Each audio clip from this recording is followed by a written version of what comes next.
It's Thursday, April 10th, 2025, and there's one topic on the mind: China. China. I have a big job to do. No other president would have done what I did. China. Chaos is its own form of terror. China. And we saw the successful negotiating strategy that President Trump implemented. It has brought more than 75 countries forward to negotiate. China. There is no apparent hope for a deal with China. China. Oh, we're not going to import wood, so we're going to make more wood? We're going to create more wood? Is that it? China.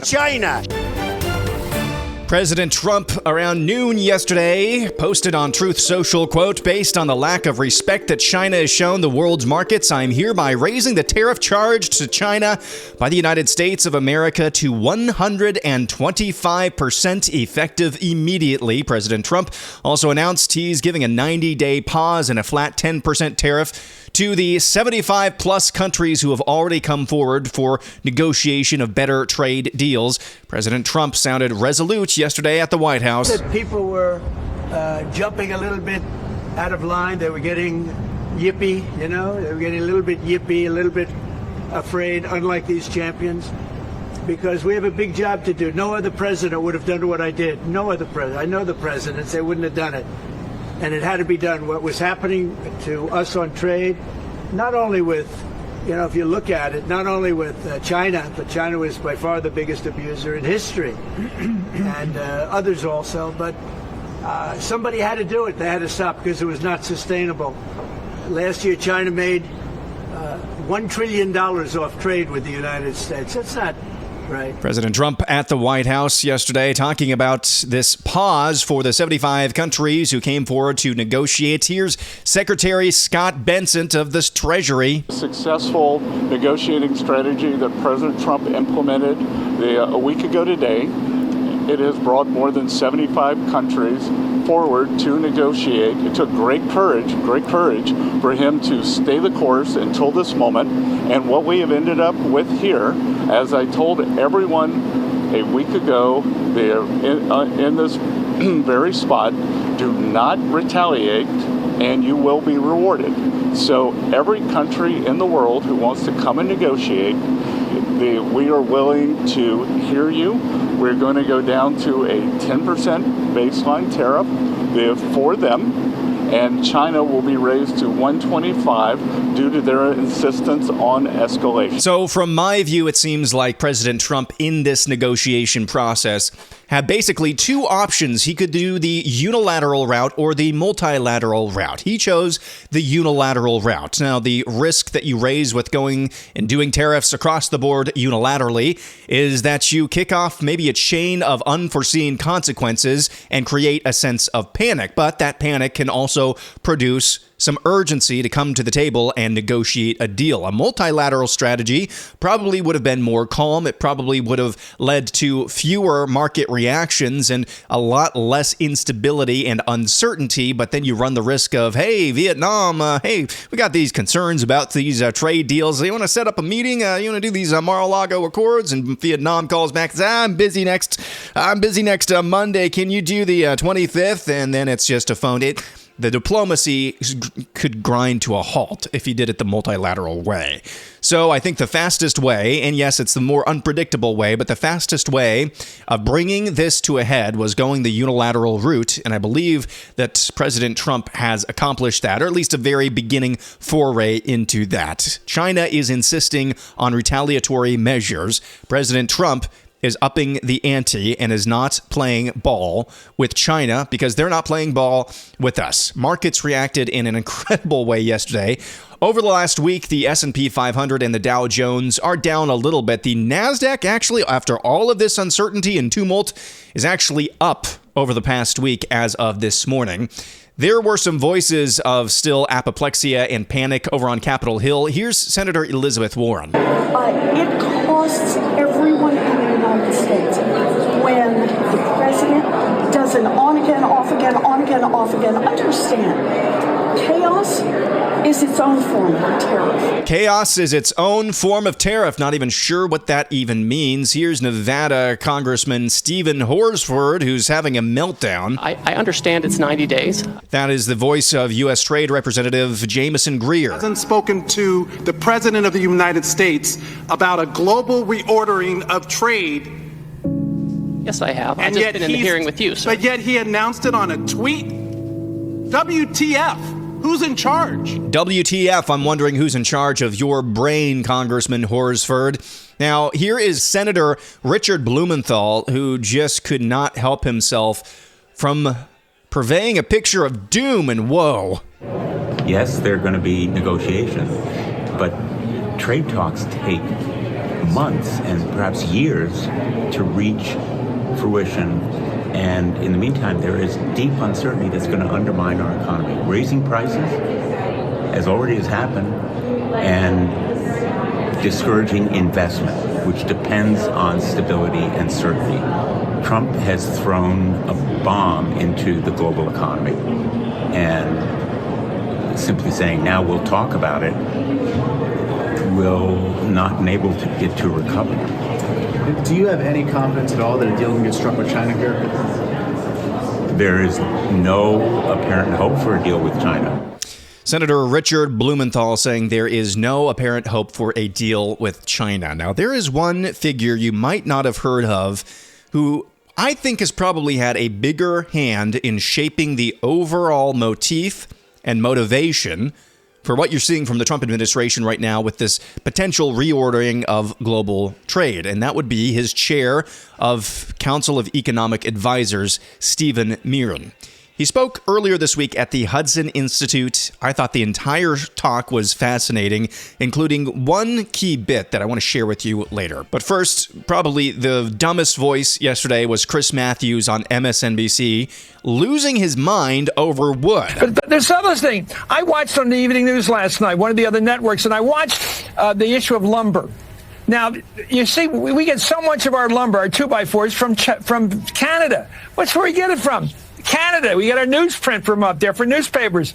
The fact is we get it. What are we going to do? Have more lumber made in the United States now? What is our plan now? Oh, we're not going to import wood, so we're going to make more wood? We're going to create more wood? Is that it? I don't think we're in a position to simply replicate the imports coming into this country with our own products. It can't always be done. And I think if a wood's example of that, wood. Are we going to make more wood in this country because of our trade deal? I don't think so. Chris Matthews on MSNBC. Why do you think wood grows on trees?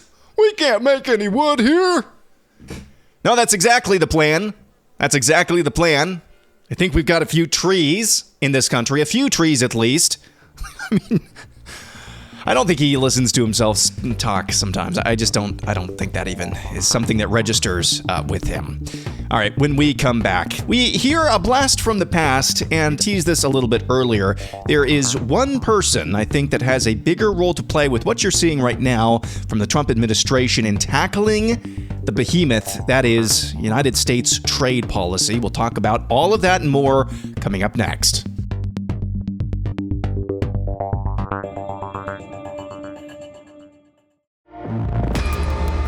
I tend to more agree with President Trump than I did with President Obama on Bush on trade.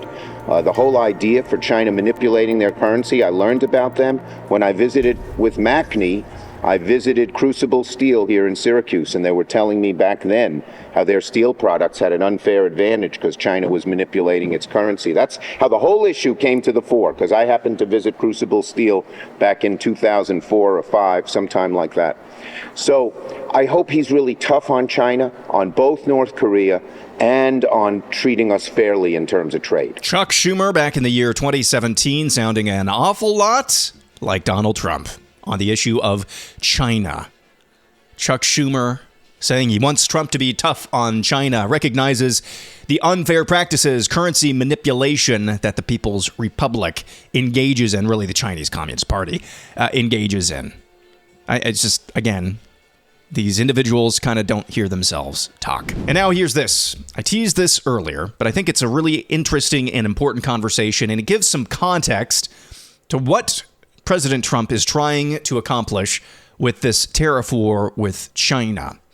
What you're about to hear is a conversation that the chairman of the Council of Economic Advisors for President Trump, and that would be Stephen Miran, conversation that he had with Hudson Institute senior fellow Thomas Duestenberg. This was a talk given earlier this week before President Trump kind of gave a 90-day pause to all of these other countries, the 75-plus countries. Now, Stephen Miran, he's an economist. He's also the author of an essay titled A User's Guide to Restructuring the Global Trading System. This was published back in the aftermath of the election back in November of 2024. I read it for the first time back in early February and revisited it again this week. And I tried to track down Stephen Miran to see what he was saying now versus what he said in this essay back in November to see if he try to figure out if he's happy with how things are going, if he's not really happy. I listened to this entire conversation and talk that he gave at the Hudson Institute earlier this week. He plays it pretty even-keeled. I think there's, under the surface, maybe a little bit frustration with how this was rolled out, but overall, he seems to be pretty forthright and pretty steadfast in how things are playing out, because he's echoing the president. Maybe the president is echoing him. What we are doing now with global trade is not sustainable. We got to the part of the conversation where they talked about China, and I think this is crucial to understanding what is actually happening with tariffs, China, and global trade. Listen to this. Okay, I want to change gears slightly here and focus a little bit more on China. You mentioned in your opening remarks that classical economic theory would suggest that trade deficits are self-adjusting in terms of movements in the currencies. It assumes them away. Classic economic theory just assumes away, they call it a transversality condition, but really what they do is they assume away the problem. Well, we know it didn't work. So, and part of the reason it hasn't worked in reality is because mercantilist countries like China, which break almost every rule in the economic playbook of free markets, subsidization, theft of intellectual property, overproduction, closing off their own market. Many analysts have argued that China's weak economy in recent years is only held up by overinvestment in production capacity and the exports which result from the goods production from their overinvestment. This has been seen again and again in industries like steel, solar panels, critical minerals, electric vehicles, among others. And they depend on their access to foreign markets of advanced economies like ours, which are more consumption-oriented. But the question is, if China has a weak and weakening economy and it's dependent on exports, the tariff policy that the administration has adopted and the first Trump administration adopted should be especially effective against China. So my question is your analysis of where the Chinese economy is headed agree with the idea that they're really weakening and they are especially vulnerable to the actions that your administration is taking in the area of tariffs and closing off some access to our markets? I do think they're vulnerable to experiencing significant economic stress as a result of the historically bold action that the president has taken. And they have limited capacity to absorb that pain. What you see from China is they tend to alternate between different drivers of their growth engine based on what they feel they can stomach at any moment. And they tend to have these top-down GDP targets, and then, okay, what can we do to achieve that GDP target? And one moment it's exporting to America, the next moment it's inflate a housing bubble, then it's exporting to others, other countries, and so for the last year or so they've been in a bit of this last mode where they've been trying to export their extra capacity around the world. And so, but at the end of the day, there's no substitute for American demand.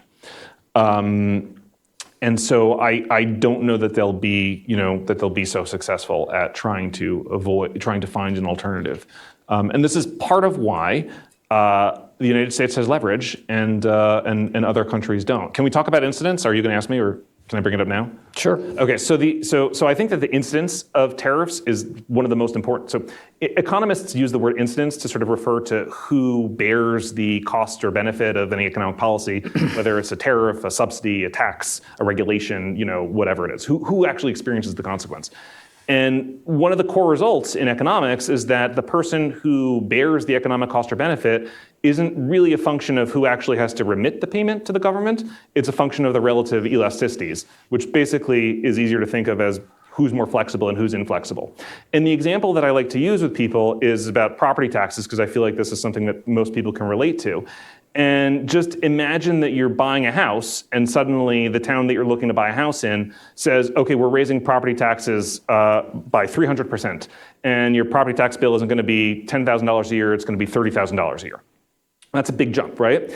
And so if you're very flexible, an economist would say elastic, if you're very flexible, you might decide, hey, I'm going to look at the next town over instead because, I could just live 3 miles down the road and have, be, just in similar community and it would be fine. You can move your demand across a border. The person who's selling the house can't move his house across the border. The house is stuck in that town, right? So because you are flexible, you can adjust your behavior to avoid the burden of the tax. The person selling the house can't adjust his behavior. He's stuck, the house is stuck where the house is stuck. So he has to drop his selling price because demand for that house disappeared. Right? And so that lower selling price is now it clears the market. Economists would say the incidence of the property tax fell on the owner of the home, not the buyer of the home.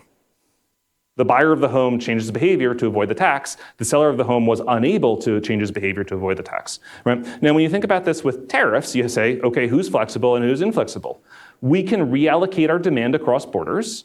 Factories that are already built cannot move. They are stuck where they are. China has developed factories for selling to the US consumer market. They have trained workers for selling to the US consumer market. We can move our demand across borders. Those factories and citizens cannot move. They're stuck where they are. And so the incidence will fall on them, just as in the property tax example, right? Now, does this automatically happen on day one? No. But will this happen in the fullness of time? Absolutely. This is just the basic economics of incidence in public finance. And if the incidence is falling on other countries because they're inflexible, the Chinese now have to find someplace else to absorb their demand, to absorb their excess supply. And guess what? There isn't anywhere else to absorb their excess supply. Who's going to buy as much as American consumers? Nobody, right? There is no place else to absorb their excess supply. They are inflexibly supplying to the world market. And that inflexibility, as economists would say, inelasticity, means that they bear the burden, they bear the incidence of the tariffs. And that is why the tariffs represent revenue to the United States Treasury that is financed by the countries that we are tariffing. Isn't that fascinating? Not totally sure I agree with all of that, but it is at least an intriguing and interesting way of trying to solve the China problem. Now, it is chairman of the Council of Economic Advisors for President Trump, Stephen Miron, speaking this week at the Hudson Institute, talking about how because China's entire manufacturing base is 100%, or at least 99%, geared towards the American market and the American consumer, and there's no substitute for American demand, that makes them very inflexible. They can't sell their excess goods into Europe or India or these emerging markets at this moment. So much like property taxes, if they were jacked up on your home by 300%, you can't just get out of your house. You have to bear the burden of that house. What he's articulating there flies in the face of every assumption that's been made throughout history, at least modern history, about tariffs. Stephen Miron, chairman of the Council of Economic Advisors, with some interesting outlooks and assumptions there about tariffs. And finally, we have our poll of the week. I asked you, what do you think the final outcome President Trump's trade program will end up being? I gave you 4 options. As always, other comment below. Other options: trust the plan, depression, or China goes kinetic. Kinetic can mean a lot of different ways. Usually it's meant in warfare, but who knows? They do like to go viral as well, as some pointed out. Here are the results. Other comment below, 8.2%. China goes kinetic in third place at 7.2%. A Great Depression at 11.5%. And number one with the bullet, trust the plan at 73.1%. Let's go to what you said. G. Harmon says, if it is all negotiation, it might work. If it is tariffs forever, jacking up taxes way up on voters doesn't work. Correct. If it's high tariffs forever, and we don't get rid or at least fundamentally transform the income tax, that's going to be ruinous to 90% of the country. Now, that's not what the chairman of the Council of Economic Advisors thinks, Stephen Miran. He thinks we can do about I think I've read elsewhere, he said about a 17 or 20% effective tariff rate. And I believe what I read is that he thinks that's on China. Maybe that's the rest of the world. Stephen Miran thinks that we've got tariffs all wrong. And in this environment, because of what China has done and what other countries have done, they're not really truly operating in a free market way. He says tariffs are therefore misunderstood, at least their impacts on the average consumer. So these have to be a bargaining chip. Now, targeted tariffs, you can make them work. You know, there's a video going viral this week. President Reagan, back in the 80s, dissing the concept of tariffs. Well, Ronald Reagan in 1987 applied a 100% tariff on Japanese electronics. Now, the tariff went away later that year, but it's not as if the Gipper was completely and utterly against using tariffs in a prudent way. So there's that. Trevor says, I have no clue. I figure it'll mostly play out to Trump's plans with a few snafus. Steven says it's a nothing burger. Don't know what that means. It was not a nothing burger this week. If you follow the markets, you're close to retirement and you have money tied up in the stock market, that was not a nothing burger. So I'm not really sure what you're saying there. Regular Dirk says, still wait and find out. Bruce Jenner's uterus says, I chose trust the plan, but that is a Q thing, and I'm apprehensive affirming any of their catchphrases. I know this wasn't your intention, Aaron. Thank you, Bruce Jenner's uterus. Thank you for giving me the benefit of the doubt. You are probably the first person on social media out of hundreds in the past week to give me the benefit of the doubt. So I appreciate that, Bruce Jenner's uterus. I still really don't fully understand what Q is, but I'll take your word for it. Gary Rasmussen Jr. says, other countries realize only thing we have to offer is worthless green paper, and we lose reserve currency, then it's game on. That is a pretty real possibility. You know, being the world's reserve currency has some benefits.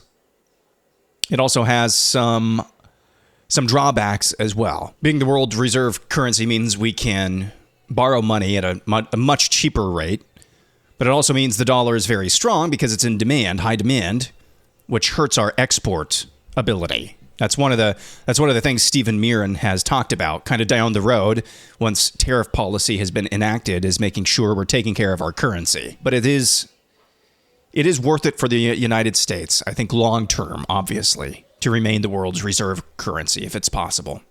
Tom Bazika says, not sure where this plan leads, but I think there is a plan in this particular case. I'm glad I'm glad Congress can't get in the way of the plan, whatever it is. Jeff says too much infighting will derail any real plan, and result in more uncertainty.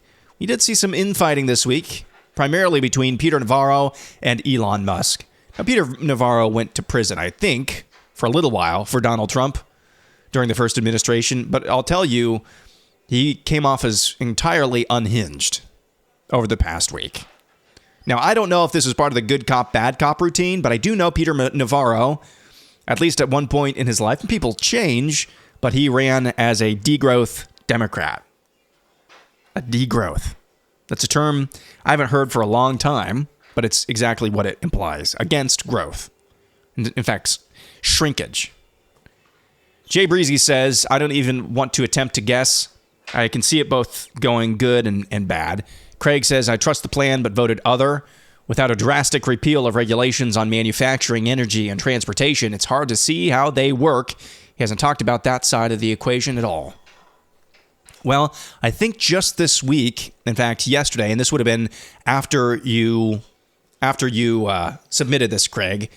I think yesterday I saw that he signed some executive order on deregulation, because that absolutely is a crucial part of this.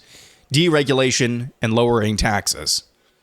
Ease the pressure on business creators and entrepreneurs to get started. I think the Environmental Protection Agency under Lee Zeldin, I've seen they're trying to make as many cuts to regulations as possible. That was announced a few weeks ago, too. Jim says it could go either way, probably worth a shot. Jim Skinner. I knew a Jim Skinner growing up.